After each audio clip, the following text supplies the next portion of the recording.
So we're in a series called Here For It, and So what we're talking about is like relationships, the ones that matter, all of this kind of stuff. So here's what I'm going to tell you today. Usually when I give a message, a lot of times I like to spend quite a bit of time like unpacking scripture and going through this. And so we're going to do that a little bit this week, but I couldn't get all of my notes into one talk. So I'll tell you what we're going to do today is we're going to talk about the topic today, and then we're going to talk about it again next week. And so we're going to take a deep dive, and we're going to talk about dating, marriage, the whole gamut. But I want to give you a couple caveats before we do. First caveat is this. If you're in the room and you're dating or you're engaged or you're not married, what we're going to talk about, I think, is applicable to your relationship now, a lot of it. But then secondly, what I would say is we want to talk about how to set up your marriage one day to be the healthiest that it could possibly be. So we're going to do that. And then I would say if you're in the room and you're single, here's my thing, and we're going to talk about this a little bit too, is setting up yourself for a marriage one day, if that's what God has for you and that's what you want. Setting yourself up for that kind of marriage one day takes a lot of intentionality, and all the stuff that we're about to talk about here today, I think applies to you as well. I just think for us, we've just got to figure out how do we apply this in all of the different areas of our life. Now, the overarching point that we're going to start with is this, and it seems really simple, but I think it really matters a lot, and that's this. I think that God wants us to have great marriages. In fact, I think people that are followers of Jesus should just be like the model of what marriage should look like. Not because you're perfect, not because you're perfect at all, and not because your marriage is perfect, because your marriage isn't going to be perfect. Our marriage certainly isn't perfect. But what happens for us is I think that the way that Jesus taught us to live informs the way that we should have extraordinary relationships, especially at home. Now, I talked about dating, I talked about single, but I said this, that great marriages begin long before you ever say I do. This is just true. Great marriages, they happen before that. In fact, the decisions, I said in my notes this way, the decisions that you make before marriage reinforce habits that will shape the marriage that you try to build one day, right? The decisions that you're making before you ever get married will shape or reinforce the habits for your marriage one day. Now, I was taught this as a kid, right? So I'll just tell you what our household was like. Before I went to bed almost every night, my mom would, we would pray, not when I was in high school, that would be a little bit weird, but when I was a little kid, right? I was like 5, 6, 7 years old. We'd pray together before bed, and she would pray for all this. She'd pray for my friends, all this, but she prayed for my spouse from the time that I was a little kid all the way through. Now, she would pray for my spouse specifically, but secondly, what she would do is she would pray for me to be ready to be married one day. And so I was just brought up with the idea that the decisions that I was going to make before I ever got married affected what my marriage would be like. Now, that doesn't mean that you can't shape and reshape your life or, do things differently. That's not it at all. And I certainly wasn't perfect growing up and through my high school or 20s or anything like that. But I would say with that mindset, it really shapes sort of the course of where you go when it comes to your most important relationship. Now, I heard this illustration from a friend of mine. His name is Dave Wilson. Dave has a few books out on this. He and his wife, Ann, are extraordinary. He was a quarterback. Like, he's awesome. He was like a chaplain for the Lions, but we don't talk about that much. But anyway, because they're so good. Sorry. You're missing it. People are here. Sorry. It got weird. Sorry. Anyway, but here's what he would say, and I love it. He says, marriage often feels almost like a candle. And it's a candle because in some ways it feels sort of fragile. And in some ways, it causes you to think of it as something that could go out if you don't just like care for it well and if you don't guard it. And you know this, and I know most of us know people who just got into a way of doing their life and a way of doing their marriage where it wasn't that they just did anything bad. It was just they just stopped being intentional about their relationship. Right? And in some ways, every relationship, no matter how long you've been together, no matter what's been going on, in some ways, all relationships have to cause us to sort of think of it as if in some ways it's fragile. Not that it's going to fall apart, but it's fragile. The intimacy is fragile. It's a flame that we have to guard and protect and make sure that we're giving it consistently what it needs, right?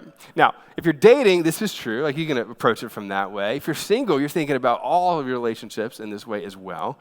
Now, but you have to think about, how do I make sure that what I'm bringing to this relationship, how I'm guarding it, how I'm guarding this flame, how I'm treating this sort of thing, is treating it in a way where it will only grow and be protected and get better, right? Now, the problem with this, and this is where we're going to spend the bulk of our time today, is the problem with this isn't just your partner and it's not the person that you're with. The bulk of the problem in your relationship oftentimes is you and me, right? Some of you are nudging your spouse. See, he told you. Like, he's talking to you, right? Like there's a little bit of like, it's not just them, it's the focus on you. And the reason is because we all bring things to our relationship, specifically our marriage. I put in my notes, I said it this way, that marriage is a challenge because we all carry our own unique baggage, and the more you're focused on the baggage of the other person, the more your baggage just tends to grow, right? There's something about our sort of life and relationships and our story where we all come into marriage with certain hurts, sometimes that we don't even know about, right? Certain wounds that people have given us or that we've given ourselves. And then the fun one that I love to talk about is the expectations that we have of our spouse, right? Or what this marriage thing is going to be like. And if you've been married, right, you know this, that the expectation thing usually lasts about a week and a half on your honeymoon, and you get back and then a lot of that just gets sort of shattered, right? And all of a sudden, your hurts and wounds that you have not processed or dealt with, that sort of thing, you have your first real fight. Anybody ever had like a real marriage fight? You know what I'm talking about? The kind that you wouldn't want to come up here and tell everybody about. Like that sort of fight where everything starts coming out and all of a sudden you're talking about each other's mama and that doesn't go well either. You know what I mean? Like it just gets nasty. It's bad. Like that sort of thing. And all of a sudden, the fullness of your wounds and your hurts and your unmet expectations comes to the forefront, and you have moments of conflict in the relationship. And those moments of conflict really determine the direction and the shape of your marriage moving forward, right? Put in my notes, I was like, conflict is present in every single one of our relationships, but it's especially present when it comes to people that we're closest to, including our marriage. But healthy conflict is not present in all relationships. And so what I want to do today is I want to talk about like the nuts and bolts of this. So I'll tell you, I think I said this earlier. One of the things I love to do, I like to take deep dives in passages. Today we're going to look at a couple different passages that talk about how we kind of navigate conflict and what it looks like. Before we jump into the text, though, there's a man named John Gottman, and he was so fascinating. He wrote a bunch of articles on this. You could Google this, and you can see a lot of this. And he talked about how when you were going to be with couples, even in premarital counseling, oftentimes he could predict whether or not they were going to stay together over the long term. This is so fascinating to me. In fact, there's varying degrees of what this number is, but the percentage of which he was predicting it was somewhere between 89 and 96%. Of the couples that he would see in premarital counseling. And what he said was at the base of the couples who didn't end up staying together, somehow they fell into a mindset of contempt for one another that was connected to conflict that wasn't handled well. And he has this quote, and I thought this was so good. He says, in a good relationship, people get angry. It's not about not getting angry. You're going to get angry, and oftentimes deservedly, and oftentimes not. But in a very different way. The marriage masters, is kind of his language, see a problem a bit like a soccer ball. They end up kicking it around, but it's always, always, always our problem to solve, not just your problem that you should solve. And what happens in marriage, and what happens in really all of our relationships, but especially this one, is that you're not going to have like one fight at all just like, break apart. It's almost like a paper cut kind of thing. Unhealthy marriages aren't just usually just one big thing unless there's like infidelity or those kinds of things. Oftentimes it's like paper cut after paper cut after paper cut that just erodes the intimacy of the relationship and causes apathy and ends up causing contempt and ends up causing distance between the two of you. And the great thing is that healthy mindsets can kind of navigate that, and being able to approach these things well can help us navigate that as well. But I put in my notes to say it this way. The health and the future of your relationship will be determined in large part, right, by how you handle conflict in your marriage, right? So we're going to take a little bit of a dive into this. I want to talk about this conflict sort of thing. Conflict resolution really begins with active listening. Now, that's a really weird statement because you're all adults and you get that. But what I want to talk about is sort of the undercurrent of what that is, and that's this. How am I seeking to understand and respond to the other person's heart, not just their mind? Let me say that again for the guys. One more time, sorry. How am I engaging with the other person's heart in these sort of areas of your life? Now, fellas, I can speak to guys a whole lot better than I can speak to the women in the room just because I know guys more. I'll tell you this, right? You should be the best student of your spouse out of anybody who's ever known her. The best student of her emotions and her heart and her life and her mind and what makes her tick, all these sorts of things, right? Because when it comes to these conflict moments, how you're seeking to understand and respond to the person's heart matters so much. And here's how you know this is true. You ready? How many of you in the room have ever had a fight with your spouse where you were right and they were wrong, but you were still wrong? You know what I'm talking about? How many of you, come on, how many of you were absolutely right and still ended up apologizing at the end of the night? Anybody ever do that? Every time. My man. Wisest guy in the room. There you go. He's like, yeah, every time. You get it. And here's why this matters. Because it's not just about what you know, and it's not even, this is what's hard, it's not even just about what's true in the midst of the conflict. It's about everything else that surrounds it. Now, Scripture talks about this type of thing a lot in the way that we respond in our relationships. So we're going to look at a few of these passages. James chapter 1, I love this. It says it this way. It says, my dear brothers and sisters, take note of this. Everyone, can we say this together? Everyone should be, and see, y'all didn't say that like you believed it. Let's try it one more time. All right, one more time. So everyone should be quick and slow and become. This is like a middle school choir. It's so good. It's like some of y'all were on beat. So yeah, you get it. Now, here's what's so true though, and you know this. Your explosive anger isn't what I'm talking about, right? That's not it. You should deal with that for sure, right? Your anger that you get where you're just so mad, it's not that. It's the constant low grade sort of thing that you really have to pay the most attention to. Because you can be angry and explode. You shouldn't be that way, but you could be that thing, and then for many people it's just that it blew up and then it's done. It's the low grade, consistent disconnect, anger, frustration, and focus inward that leads to contempt. Now, I'm not James. I didn't write this passage. In fact, I didn't write any of the Bible. What's great, though, is you can sum it up with some of the best advice I've ever heard in the moments of your deepest sort of conflict with the people that you care about the most, right? I won't have you read this, but we'll just say this together. Best advice I've ever been given as a leader. It was a Fortune 500 leader. I love it. He looked at me and he said, the best thing you can do is just sit there and shut up and listen. And listen. He said, and I love it. He said, more information is never bad in a relationship. Gather as much as you can. And I'm like, does this apply to marriage? And he just looked at me funny, like, are you okay? Like, for real? Yes. Now, come on. Here's why this matters. The more you seek to understand the other person and lay down all of your, whatever, weapons, all sorts, and listen, it causes you to be slower to speak. It causes your fuse to be longer. It causes you to be wise in those moments. There's an area of the Bible called Proverbs, and it's just a lot of wisdom statements. Here's what it says. In chapter 18, it says, if one gives an answer before he hears, it is his folly and his shame. If you respond before you understand, it's on you, and it's your folly. And it's your shame. In verse 2 of the same chapter, it says, a fool takes no pleasure in understanding, but only in expressing his opinion.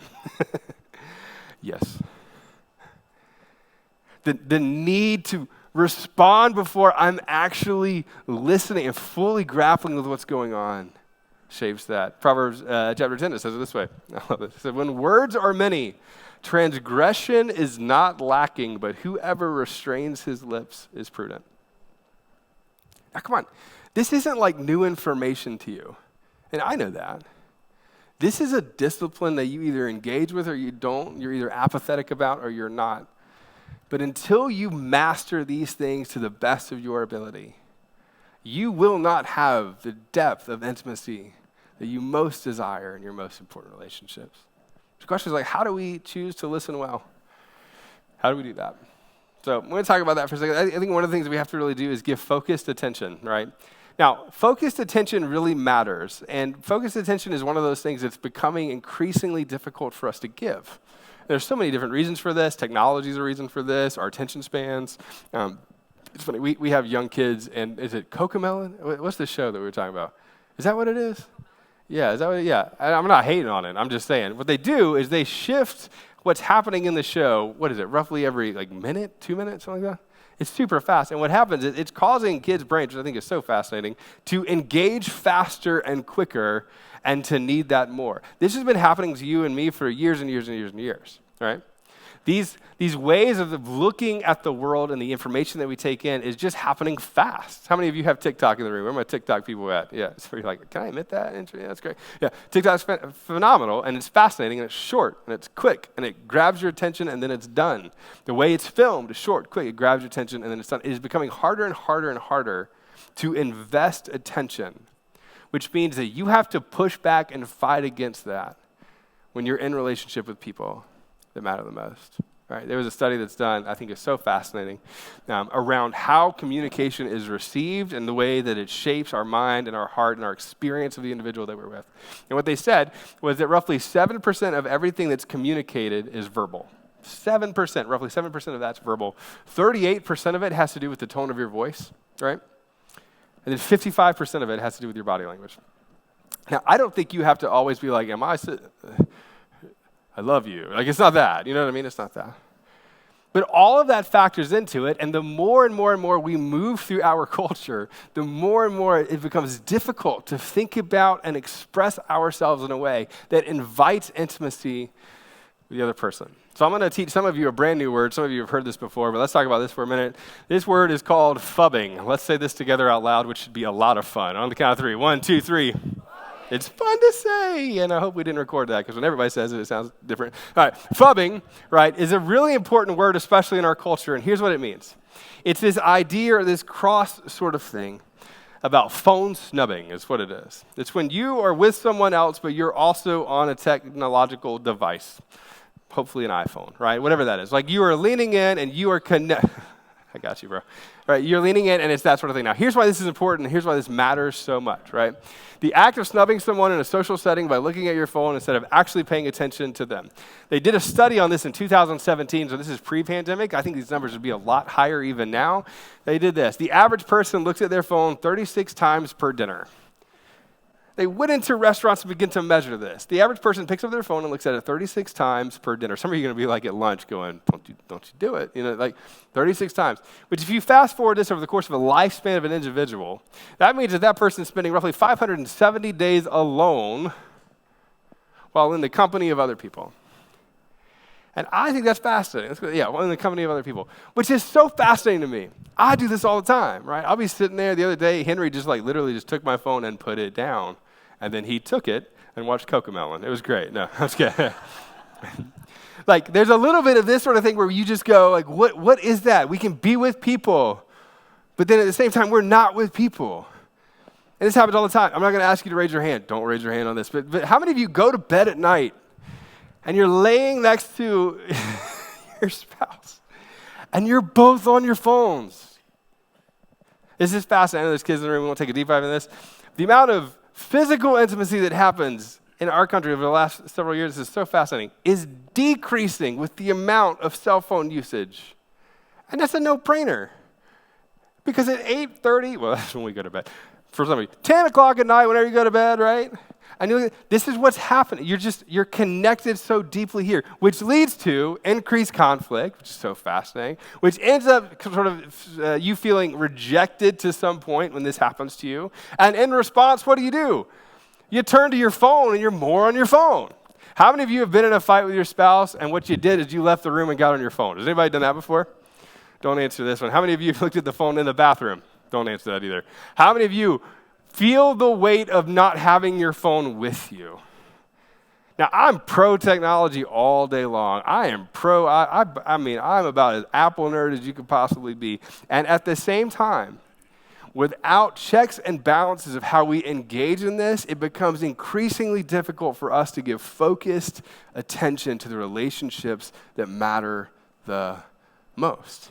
And I'll tell you, the mark of healthy marriages moving forward, one of the marks, will be the people who put boundaries or navigate this part of their relationship really, really well. The second thing is this. We have to learn to listen with acceptance and understanding, right? This is a tough one. This is one for us. My wife and I are wired different when it comes to conflict. And I think this is so fascinating for me. We had to learn this. We dated for, I always make up numbers. It was between 7.5 and 12 years. That, depending on the day, that's how we dated a long time before we got married, which means we had a long time to figure out how to fight well. And one of the things for us is we just begin to navigate going in the most tense moments. My version of this was to win the argument and then also convince her about why I was right and that she should feel great about it, you know? So, that's not funny. No, you get it. Like, that was my version of it. And I never, ever, I struggled. I struggled so hard in the beginning to ask not just who's right and who's wrong, but what do you most need from me in this moment? Honestly, it's like, what do you most need from me? Not in our marriage, not in the fullness of it all, but right now, what do you most need from me? And I realized this is just like our family. This is how we were sort of wired. You talk about love languages and all this sort of stuff. I wanted to be affirmed through the whole argument. I'm like a words of affirmations person, which is really difficult to do in an argument.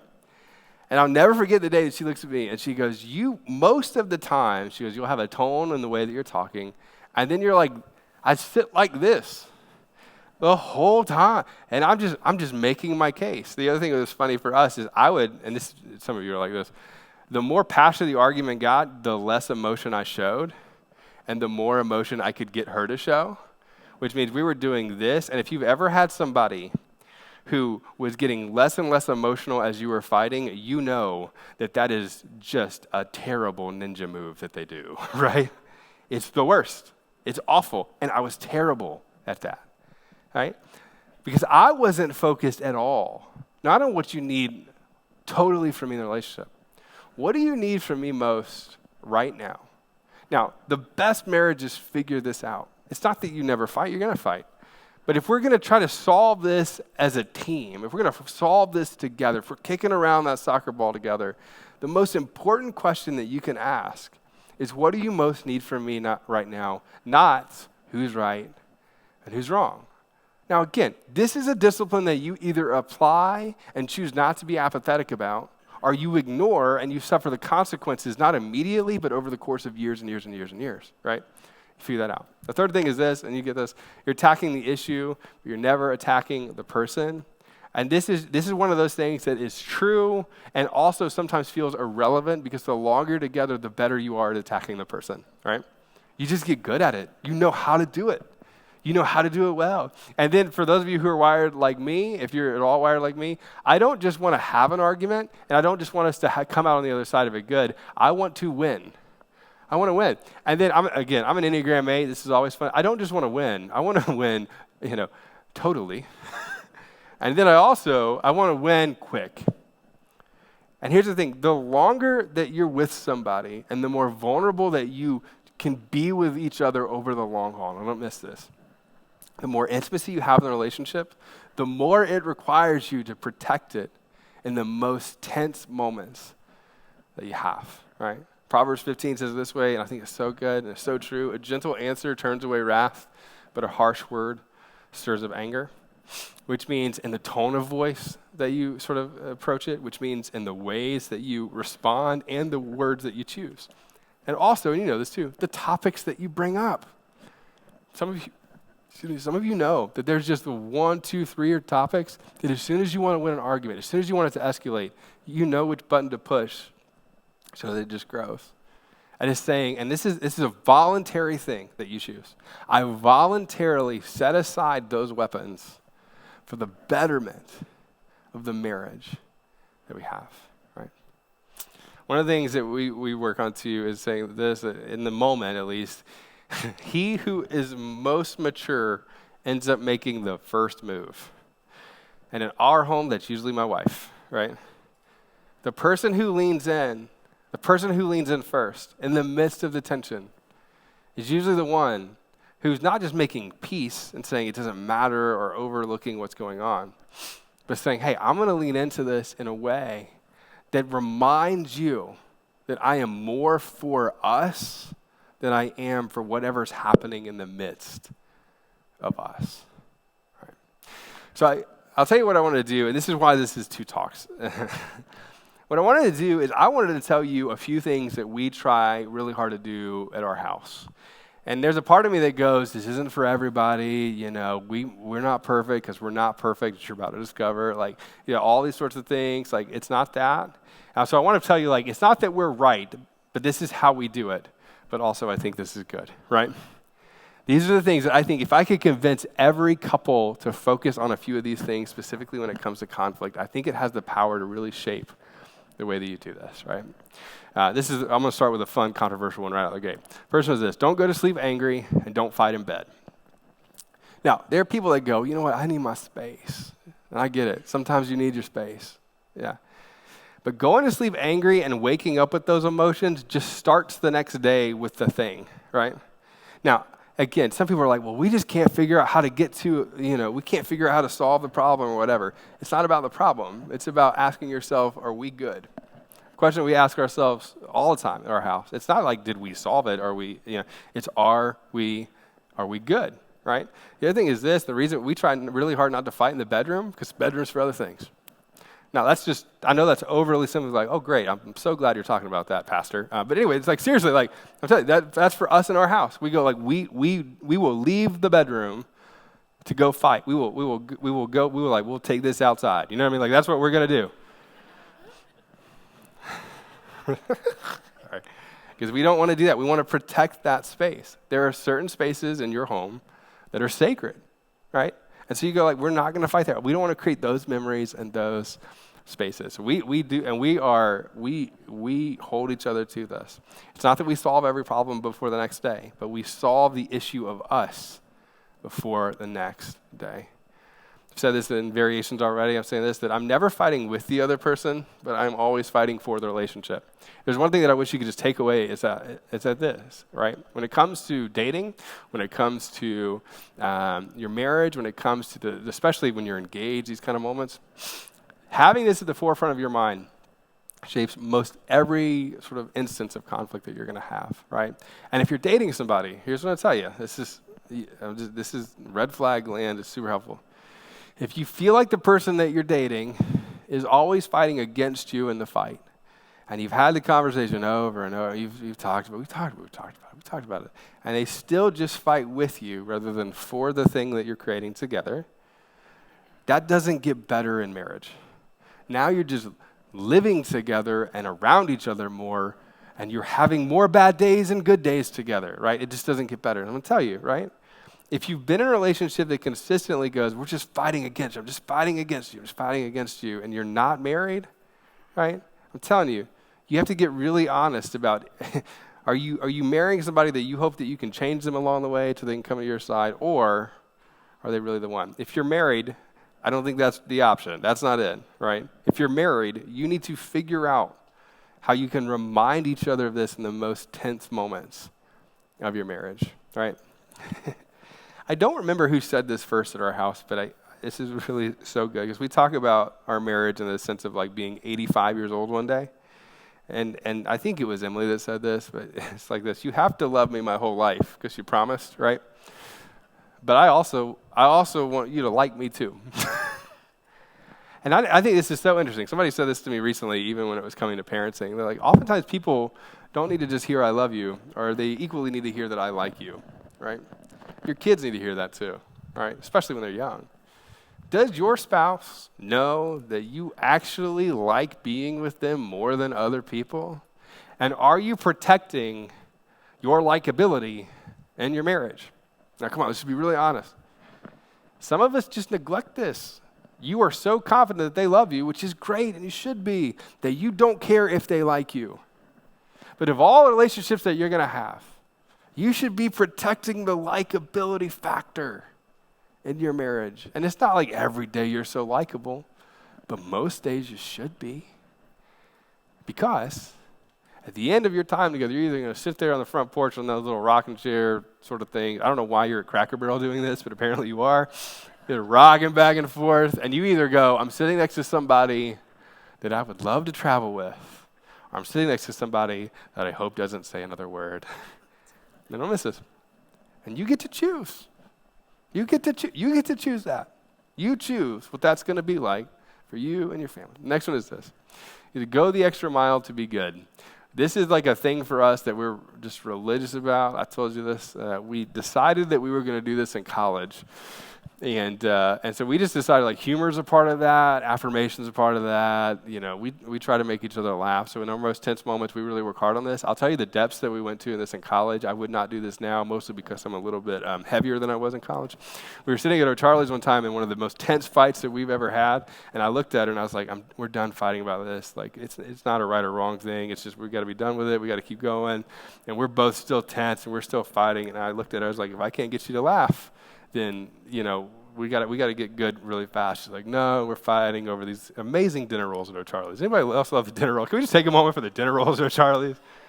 Yeah, thank you. Yeah, praise him and raise him. Anyway, and so we're sitting there, and I kid you not, I looked at her, I was like, if we don't break this, we don't get good, I'm going to take off my shirt here in O'Charlie's. She goes, you're not going to do that. I'm like, I absolutely am. I'm a middle school pastor at the largest church in this city, and I promise you, I will be naked before it's over if you don't laugh. She didn't believe me. Shirt came off. There was a writer for the school paper that happened to be there, and so in the next issue of his little love articles, we made it in there, and she laughed, and I'll tell you this. Now, I'm not recommending you do that, especially ladies at O'Charlie's, but I'm telling you this, right? I'm telling you this. Now, don't miss this. Whatever it takes for you to be good is what it takes, right? Whatever it takes for you to be good is what it takes, right? You've got to lean into this part of it. You've got to, now, and now with our kid, we do this now, like even with our kids, that's the thing. We want the relationship to be good, even if the problem's still there. The problem's going to be there. You're going to solve the problem, and you're likely not going to solve it in your biggest moment of tension, right? What does it take for us to be good? The next one is this. I put in mind, this is just really honest. Sometimes we yell, not in front of the kids, but we run the other direction from sarcasm. Now, I'll tell you why. This is, you know, you're all smart, so you're good at being sarcastic. You're good at it. But sarcasm over most anything else, condescension over most anything else, is what just like kills the fire, right? Now, I'm not saying you should go around yelling at each other. That's not what I'm saying at all. I'm just telling you, like, if there's something we'll yell sometimes. I would pick that over cutting, condescension, and sarcasm. Because when you start going there, it just erodes everything else. I put in my notes, I said it this way. Some of you need to take a picture of this and text your significant other. Intimacy dies at the hands of being publicly cutting and privately condescending. And you know this is true. And here's how you know this is true. You've been with somebody, you've been with a couple who they just publicly cut each other. And what you wondered, you didn't say it out loud, some of you probably did, is you go, oh, I wonder what they fight like. And here's what you know. You ready? You know what they fight like. And it's not just expressions of it. Come on. It's the slicing up of the other person and elevating yourself above them. That's the thing that leads to contempt. That's the thing that leads to the erosion of intimacy. That's the things that your kids see and they pick up on. That's the thing that erodes the intimacy in so many marriages. You're going to be angry at times. You're going to be angry. You're going to be mad at times. You're going to hurt each other at times. You're going to do those things. But I'm telling you, if you elevate yourself over the person that you should be serving, then there will be a day where those moments build and it becomes, I'm not saying you're going to get a divorce, I'm saying that the connection will feel severed because you decided to elevate yourself over them. So I'm going to tell you this, ready? You're all smart. So if you're smart, sarcasm just comes naturally a lot of times, or condescending, all that stuff. And I'm just telling you, when we end up there at our house, well, we just call each other on it in a minute, and it breaks, right? Because we have to work to make sure that that's not a part of our marriage, right? So I'll say one last thing, then we'll wrap up, and we'll talk about this more next week. We'll kind of go into a little bit deeper dive of kind of what marriage is and what we're trying to accomplish. But I'm going to show you a picture of our kids real quick. Oh, they're so cute. We'll say it together. Oh, it's great. Yeah, we love it. Yeah, it's great. Every time. I grew up just single-parent home. It was always just me and my mom. I didn't see marriage up close. I'd go to people's houses and I would watch people, and I would see fights every once in a while, and I'd kind of laugh, going like, oh, they're weird. You know what I mean? Like, there's a little bit of that, yeah, but I didn't see it, and I never saw this up close. So I felt extremely ill-equipped coming into marriage. I did. And so what I did even as a kid, like middle school age, when I started reading about marriage early and all this kind of stuff. And I'll never forget, I was reading in a book, and what they talked about was children and how much we catch and observe when it comes to relationships and family, all this kind of stuff. And I'll never forget this. They talked about how much is just caught and passed down and generationally caught and passed down, generationally caught, passed down, all this kind of stuff. I'll never forget. I was like, I wasn't sure what I was going to pass down because I hadn't seen a lot of it.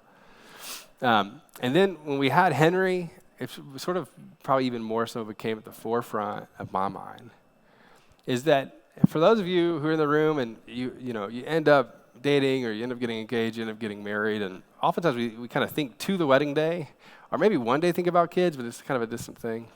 Or you have kids like we do. We have 3, obviously, and you're sleep deprived and you're trying to navigate it all and you're kind of going through those things, and sometimes it feels like survival mode day after day after day.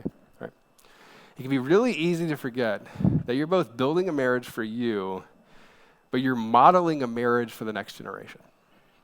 Now, I'm going to tell you that nobody's going to be perfect at this. But one of the things that guides us in our home and in our family that we're constantly trying to work on is how do we model what a healthy marriage looks like for these kids who will likely be married one day. Like, how is my son going to describe to other people that are not me, when he's just having conversations with people where he's going like, yeah, this is what a man does in the home. The way that I treat Emily is teaching my daughter how she should be treated by another man, right? Oliver, he spits up a lot, so he's still watching, but yeah.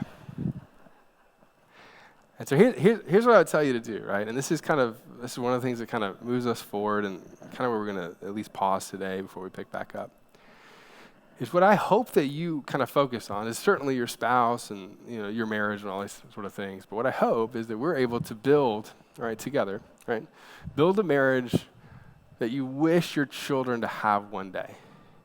Not that you're perfect, but one day hopefully they have an even better marriage than you do. But what you're working towards is building the kind of marriage that your kids, or that you want your kids to have one day, because they're going to tell stories. People closest to you are going to tell stories. And it's not about you ever being perfect, because you're not going to be. Nobody is. What it's going to do is it's going to shape the mindset of what comes next. And that's extremely important.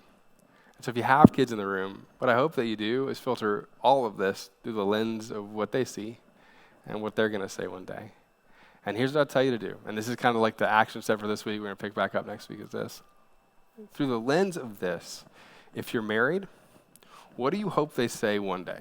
I want you to think about this week. Write it down. I always make a joke about, you should journal this, because I journal all the time. Nobody else, I think, journals other than me. Apple notes it. Think about it in the car ride where you listen to Joe Rogan. I don't care. Whatever it is, write down whatever it is and think about it and process it. And don't miss this.